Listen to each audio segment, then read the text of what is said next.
হয় নমস্কাৰ বন্ধুসকল, আজি আপোনালোকৰ মাজত আৰু এটা নতুন ভিডিঅ' আগবাঢ়ি আছোঁ। আজি মানে নতুন এটা ডায়েৰী ফাৰ্মৰ ভিডিঅ' বনাবলৈ চেষ্টা কৰি আছোঁ বন্ধুসকল। আজি মৰ্ণিঙত চাওক আপোনালোকে, তো ইয়াতে A to Z কোৱালিটিৰ গৰু পাব। আপোনালোকে গিৰ গাই লাগিলে গিৰ গাই পাব, যদি অষ্ট্ৰেলিয়ান লাগে অষ্ট্ৰেলিয়ান পাব।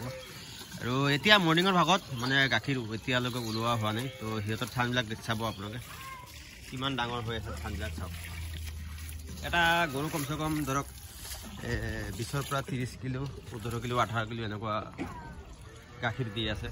তো যোৱাকালি দুটামান চেল হৈছে, কাৰোবাৰ লাগিলে কণ্টেক্ট কৰিব পাৰে। এইটো এটা চাওক, এইটো মুণ্ডি বুলি কোৱা হয় হা, একচুৱেলি শিং নাই সেইকাৰণে মুণ্ডি বুলি কোৱা হয়। এইটো চাওক, এইটো বহুত ধুনীয়া কোৱালিটিত আছে। বাকী গৰুবিলাক মই দেখাই দি আছোঁ A to Z।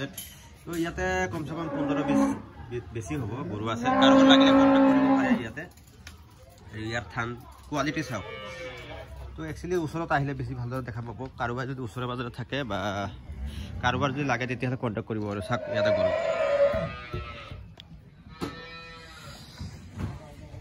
তো নাম্বাৰ দিয়া আছে, কণ্টেক্ট কৰিব আৰু ডাইৰেক্ট আহিলে হ'ল। চাওক সব গৰুৱে ধৰক 1 দিন 2 দিন বাচ্চা দিয়া বা প্ৰেগনেণ্ট থকা গৰু হয় তেনেকুৱা।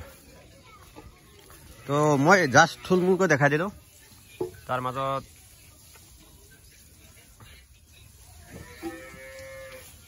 সব গরু পাবো A to Z, অস্ট্রেলিয়ান মুন্ডি ফিজিয়ান গির সির যি লাগে সব A to Z পাবো। আর পারলে ভিডিওটো শেয়ার করে দিব, এটা লাইক করব।